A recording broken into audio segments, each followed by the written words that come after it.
Yet our sun is only one of 100 billion stars, widely separated from one another in time and space. Like the respiratory system or the circulatory system, it affects or is affected by everything that happens in the body, in disease or in health. I've isolated the algorithm from making friends.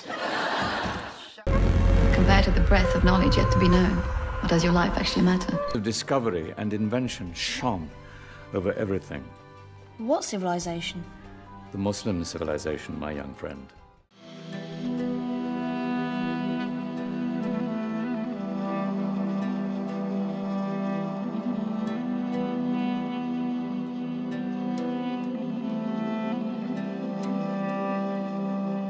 Di era atau dunia modern, kalau kita mau mengukur pengedepanan sains dan teknologi, itu salah satu ukurannya adalah kemenangan di Nobel. Nobel ini adalah penghargaan internasional yang diberikan kepada mereka yang memberikan kontribusi yang sangat bermanfaat untuk umat manusia dalam bidang sains dan teknologi, termasuk fisika, kimia, kedokteran, dan juga ekonomi, tapi juga untuk non-sains, termasuk sastra atau literatur dan perdamaian. Penghargaan ini dimulai oleh Alfred Nobel, seorang ahli kimia, insinyur, dan industrialis Swedia yang terkenal karena penemuan dinamit pada tahun 1901. Dan tentunya ini berkelanjutan semenjak awal abad ke-20. Setiap pemenang menerima medali emas, diploma, dan penghargaan uang. Hingga tahun 2021, penghargaan Nobel telah diberikan kepada 975 pemenang, baik individu maupun organisasi. Kalau kita lihat, pemenang Nobel dari tahun 1901 sampai 2021, itu totalnya 975, untuk non-science itu 344 pemenang, dan untuk sains itu 631 pemenang.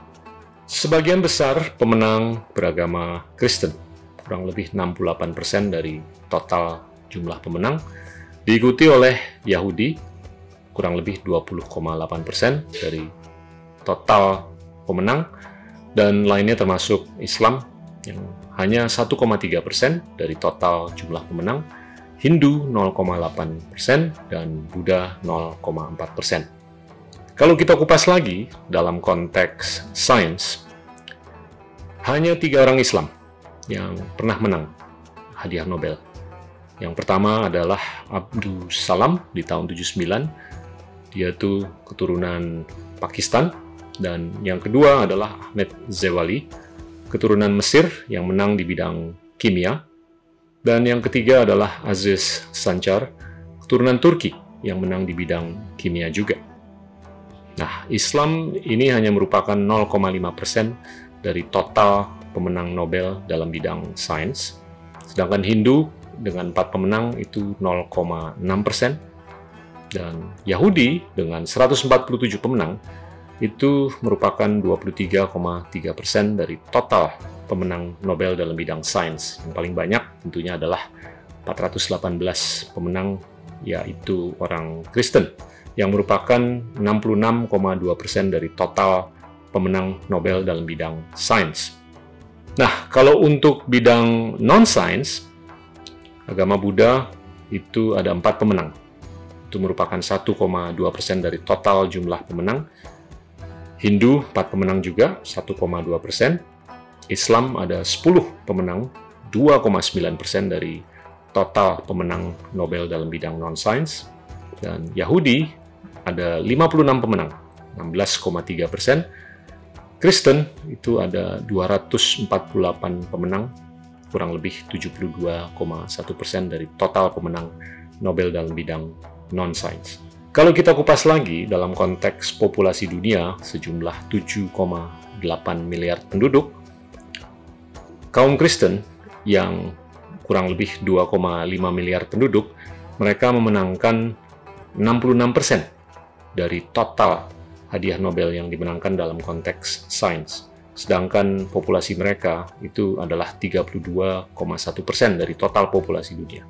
Sedangkan Islam dengan 1,8 miliar penduduk atau kurang lebih 24,5% dari total penduduk dunia, mereka memenangkan hanya 0,5% dari total hadiah Nobel dalam bidang sains. Hindu dengan jumlah 1,16 miliar di dunia atau kurang lebih 15% dari total populasi dunia, mereka hanya memenangkan 0,6% dari total hadiah Nobel yang dimenangkan dalam bidang sains. Buddha dengan 506 juta atau kurang lebih 5% dari populasi dunia, mereka belum memenangkan apapun. Sedangkan Yahudi hanya dengan populasi 20 juta atau kurang lebih 0,18% dari total populasi dunia, mereka sudah memenangkan 23,3% dari total hadiah Nobel yang dimenangkan selama ini dalam bidang sains. Nah, kalau kita belajar selama ini, ilmuwan-ilmuwan yang kita ketahui, itu kebanyakan atau hampir semuanya yang kita kenal, itu berasalkan dari Eropa. Tentunya yang pertama yang dikenal itu bisa Isaac Newton, bisa Aristoteles, bisa Albert Einstein, bisa Pythagoras, bisa Galileo, Charles Darwin, ataupun Marie Curie. Lucunya nggak kedengeran nama-nama yang berasalkan dari Timur Tengah atau dari dunia atau zaman Islam. Tapi yang penting untuk diketahui adalah kalau kita bicara mengenai angka atau bilangan, angka yang digunakan oleh manusia di seluruh dunia ini adalah angka Arabik atau bilangan Arabik. Bahkan ilmu mereka untuk menemukan angka itu juga ditopang oleh teman-teman di India. India itu yang menemukan angka 0 yang ditambahkan ke angka-angka dari 1 sampai 9. Berikutnya, kalau kita melihat bintang yang ada di galaksi Milky Way, itu 2/3 dari seluruh bintang yang sudah diberikan nama, itu sebetulnya diberikan nama oleh ahli-ahli di zaman Islam yang jaya, khususnya di zaman Abbasid yang berjaya selama kurang lebih 500 tahun, dari tahun 750 sampai kurang lebih 1258.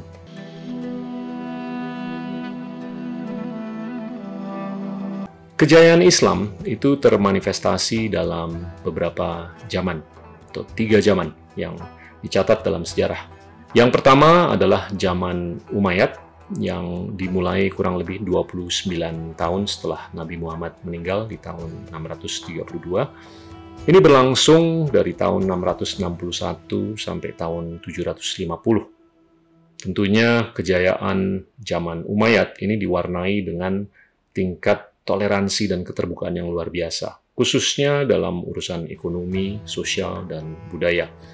Ini dipelopori oleh Muawiyah ibn Abi Sufyan, yang memposisikan dirinya sebagai pimpinan atau gubernur di Damaskus yang akhirnya menjadi ibu kota dari kekuasaan atau kerajaan Umayyad selama 90-an tahun.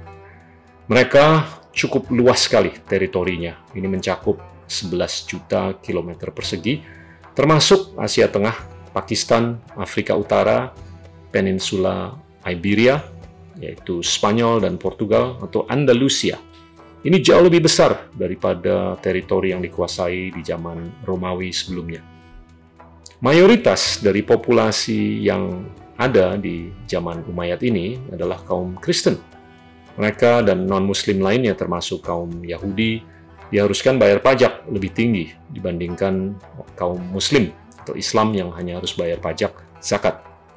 Zaman berikutnya yang bisa dibilang sebagai zaman kejayaan Islam itu adalah zaman Abbasid atau Abbasiyah yang berlangsung cukup lama, dari tahun 750 sampai tahun 1258. juga sangat diwarnai dengan toleransi dan keterbukaan. Zaman ini dipelopori oleh sebetulnya sebelum tahun 750 oleh pamannya Nabi Muhammad bernama Abbas ibn Abdul Muthalib yang hidup dari tahun 566 sampai tahun 653. Zaman Abbasid ini kekuasaannya juga sangat besar dan di awal waktu mereka beribu kota di Kufa yang sekarang berada di Irak semenjak mengambil alih dari kerajaan Umayyad di tahun 750. Namun selanjutnya mereka memindahkan ibu kota ke Baghdad di tahun 762 semenjak Raja Al-Mansur berkuasa. Baghdad ini menjadi pusat dari ilmu pengetahuan, sains, budaya, filsafat, dan lain-lain yang membuahkan zaman keemasan Islam yang luar biasa. Namun berakhir di tahun 1258 sewaktu diserang dan ditaklukkan oleh Hulagukan, keturunan raja dari kerajaan Mongol. Manifestasi kejayaan Islam yang ketiga ini di zaman Ottoman yang berlangsung cukup lama dari tahun 1299 sampai tahun 1922.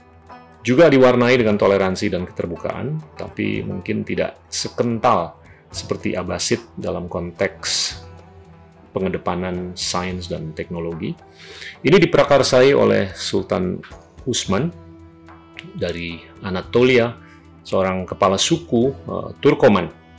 Dan Ottoman itu mengakhiri kekuasaan kerajaan Bizantin dengan pengambil alihan kota Konstantinopel di tahun 1453 oleh keturunan Osman bernama Sultan Mehmed. Di usia muda sekali, dan pada zaman Sultan Sulaiman, kerajaan Ottoman mengalami puncak kejayaan dengan pengembangan sistem pemerintahan ekonomi dan sosial yang menjadikan Ottoman pusat interaksi antara Eropa, Timur Tengah, dan Asia. Pengedepanan ilmu alam di zaman Ottoman tidak secanggih sewaktu di zaman Abbasid, dan ini berakhir beberapa tahun setelah berakhirnya Perang Dunia Pertama di tahun 1917-18. Pada intinya, pengedepanan sains dan teknologi sangat termanifestasi di zaman Abbasid. Salah satunya adalah House of Wisdom atau Baitul Hikmah. Ini sebetulnya tempat yang dilahirkan oleh Raja Al-Mansur di zaman Abbasid, dan ini merupakan tempat yang ujung-ujungnya menjadi perpustakaan yang sangat besar dan spektakuler dan menjadi institusi pendidikan yang bisa mengumpulkan karya-karya yang luar biasa. Tapi disempurnakan oleh raja berikutnya, keturunan Al-Mansur, bernama Harun al-Rashid yang berkuasa dari tahun 786 sampai 809. Dan tentunya ini dibesarkan lagi dan diindahkan lagi oleh Ma'mun, keturunan Harun al-Rashid, yang mengumpulkan bukan hanya koleksi-koleksi pribadi dari zaman Al-Mansur, Harun al-Rashid, dan Al-Ma'mun, tapi mereka mengumpulkan karya-karya, tulisan-tulisan dari seluruh penjuru dunia. Ini mungkin yang membedakan keterbukaan yang berada di zaman Abbasid dibandingkan keterbukaan yang ada di zaman-zaman kejayaan Islam lainnya. Di House of Wisdom atau Baitul Hikmah ada 4 ilmuwan yang mungkin bisa di-highlight atau digarisbawahi. Yang pertama, yang paling terkenal ini adalah Ibn Sina, yang hidup di tahun 980 sampai 1037. Beliau ini orang keturunan Persia, tapi dari kecil itu dikenal sebagai prodigy, dan lahir di Bukhara, di negara sekarang namanya Uzbekistan. Dan beliau adalah ahli filsafat dan kedokteran yang menulis The Canon of Medicine, yang menjadi acuan ilmu kedokteran di dunia Islam dan Eropa sampai abad ke-19. Bahkan acuan atau referensi di ilmu kedokteran di zaman kontemporer itu masih banyak mengacu ke temuan-temuan atau karya-karya dari Ibn Sina. Yang berikutnya adalah Al-Biruni. yang hidup dari tahun 973 sampai 1048. Beliau juga orang Persia, tidak seterkenal Ibn Sina, tapi beliau adalah ahli filsafat, teologi, matematika, fisika, dan seorang polimat. Bahkan banyak sekali teori-teorinya beliau itu diberdayakan, direferensikan, digunakan sebagai acuan oleh ilmuwan-ilmuwan terkenal di Eropa dan dunia sekitarnya ratusan tahun berikutnya. Beliau juga dijuluki sebagai geologis atau ahli geologi dan antropologi pertama. Beliau dijuluki sebagai Leonardo da Vinci-nya dunia Islam. Beliau sangat merupakan follower atau pengikut dari orang ilmuwan lainnya yang bernama Al-Khwarizmi, yang juga hidup di zaman Abbasid, lahir di Uzbekistan, dan beliau itu juga terkenal menggunakan trigonometry untuk mengukur panjang lingkaran planet dunia atau bumi. Jadinya bayangin, kalau Al-Biruni sudah bisa mengukur lingkaran atau panjang lingkaran planet bumi di ratusan tahun sebelum Christopher Columbus menemukan Amerika, bisa diargumentasikan bahwa ilmuwan di zaman Abbasid itu sebetulnya sudah mengambil kesimpulan bahwasanya planet bumi itu sudah bulat, bukan rata. Berikutnya adalah Ibn al-Haytham. Beliau adalah orang keturunan Arab, bukan Persia. Hidup di tahun 965 sampai 1040. Beliau adalah bapak dari ilmu optik modern. Beliau juga seorang astronomer, ahli matematika, ahli fisika, dan beliau lahir di Basra yang sekarang berada di negara Irak. Beliau juga dikenal sebagai seorang polimath yang ahli di bidang filsafat dan kedokteran. Berikutnya adalah ilmuwan yang juga nggak kalah terkenal, yaitu Ibn Musa al-Khwarizmi. Hidup di tahun 780 sampai 850, lahir di Uzbekistan, seorang Persia, seorang polimath yang menjadi pemimpin Baitul Hikmah atau House of Wisdom. Beliau ini adalah orang yang menemukan aljabar dengan tulisan Kitab Aljabar wal Mukabalah atau The Compendium on Completion and Reduction. Dan tentunya banyak yang nggak sadar bahwasanya kata Al-Khwarizmi ini menjadi dasar atau asal-usul penggunaan konsep atau kata algoritma atau algorithm. Banyak ilmuwan-ilmuwan lainnya yang sangat jaya di zaman Abbasid, termasuk Abu Bakar al-Razi, keturunan Persia, ahli kedokteran, filsafat, alkemi, logika, astronomi, dan menulis banyak sekali mengenai penyakit-penyakit termasuk smallpox, chickenpox, dan pediatrics. Berikutnya Abu Mashar, ahli astrologi yang menerjemahkan karya-karyanya Aristoteles. Sal ibn Harun, seorang ahli filsafat dan polimath. Al-Hajjaj ibn Yusuf ibn Matar, ahli matematika yang menerjemahkan karya-karyanya Euclid. Hunain ibn Ishaq, seorang Assyrian, seorang Kristen yang ahli filsafat dan pernah diberikan amanah atau tanggung jawab untuk mengepalai Baitul Hikmah atau The House of Wisdom. Abu Bishr Matta ibn Yunus, seorang Kristen juga yang ahli kedokteran dan sangat dimuliakan di zaman Abbasid. Dan Al-Kirdi, seorang ahli filsafat, ahli matematika dan musik. Jabir ibn Hayyan, ahli kimia dan alkemi. Omar Khayyam, ahli matematika, puisi dan astronomi.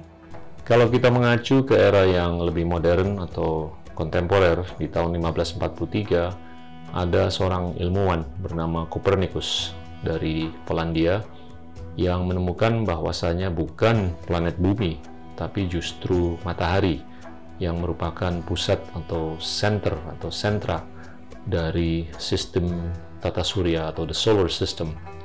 Karyanya beliau itu mengacu ke banyak sekali karya-karya dari ilmuwan-ilmuwan di zaman Abbasid, termasuk Al-Tusi dan Al-Battani.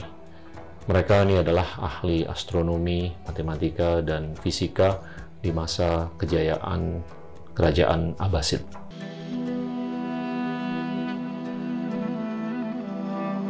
Pada intinya, bahasa-bahasa yang dibaca dan diterjemahkan di Baitul Hikmah itu bukan bahasa Arab aja, tapi juga digunakan bahasa Farsi, Aramaik, Yahudi, Syriak, Yunani, dan Latin. Jadi bisa dibayangkan keterbukaan mereka untuk belajar dari seluruh penjuru dunia itu luar biasa sekali. Dan tentunya esensi dari ulasan ini adalah nggak ada itu sains Persia, sains Arab, sains Islam, sains Yahudi, sains Kristen. Yang ada adalah sains. Jawabannya gampang sekali. Science has no borders. Tentunya yang menggarisbawahi kejayaan mereka, apakah itu di zaman Umayyad, Abbasid, ataupun Ottoman, adalah keterbukaan dan toleransi. Tapi saya perlu garis bawahi di sini, sempat ada seorang ahli spiritual, ahli filsafat, dan ahli macam-macam bernama Hamid Al-Ghazali, seorang polimath keturunan Persia. Beliau menulis banyak sekali karya-karya tulisan. Dua yang saya mau highlight. Yang pertama adalah Revival of Religious Sciences, bahwasanya ajaran Islam itu sudah dilupakan di zaman Abbasid, dan beliau itu mengingatkan untuk kaum Islam itu tetap mendekatkan diri dengan agama. Karya keduanya adalah The Incoherence of the Philosophers, yang mengkritik ilmu pengetahuan sains Aristotelian, bahwasanya revelations itu lebih tinggi daripada investigasi atau rasionalitas. Mungkin kalau aja pengedepanan sains dan teknologi itu terus berlanjut semenjak zaman keemasan Islam di zaman Abbasid, mungkin sekali kemenangan di Nobel dalam bidang sains yang dimenangkan oleh kaum Islam itu jauh lebih besar daripada hanya 0,5% dari total kemenangan selama ini. Tapi tentunya Nobel itu bukan penilaian yang universal, tapi ini hanya salah satu dari acuan untuk sejauh apa kita sudah mengedepankan ilmu sains dan teknologi.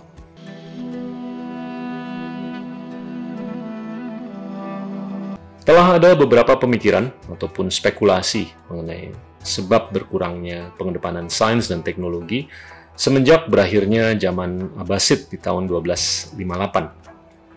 Yang pertama mungkin sangat masuk akal, yaitu serangan yang spektakuler yang dilakukan oleh Hulagu Khan terhadap Baghdad di tahun 1258 dengan hancurnya dokumentasi ilmu pengetahuan yang banyak sekali sudah terakumulasi dari zaman Yunani ribuan tahun sebelumnya, zaman Romawi ratusan tahun sebelumnya. Yang kedua, yang mungkin saja sebagai alasan, itu adalah kritik terhadap ilmu pengetahuan sains Aristotelian yang menyebabkan berkurangnya intellectual curiosity. Yang ketiga, mungkin saja berkurangnya peran Timur Tengah sebagai bagian penting dari rute sutra atau Silk Route, semenjak pihak-pihak Eropa menemukan jalur maritim yang baru menuju Asia semenjak abad ke-15. Yang keempat, mungkin saja semenjak ditemukannya printing press atau mesin cetak di Eropa di abad ke-15, ini yang membuahkan episode di mana Eropa itu lebih cepat melakukan pencatatan dan produksi massal untuk karya-karya tulisan mereka yang bisa diberdayakan untuk kepentingan menyebarkan ilmu pengetahuan untuk komunitas mereka. Tapi mungkin yang penting untuk diketahui kita semua adalah keterbukaan manusia terhadap ilmu dari manapun merupakan atribut yang paling penting untuk suatu bangsa itu bisa menjadi bangsa yang maju. Indonesia tentunya ini perlu mencatat sebagai negara Muslim terbesar di dunia, tentunya kental dengan moderasi, keterbukaan, toleransi, dan kebersamaan. Bukan nggak mungkin untuk Indonesia untuk bisa berperan besar sekali untuk pengedepanan sains dan teknologi ke depan.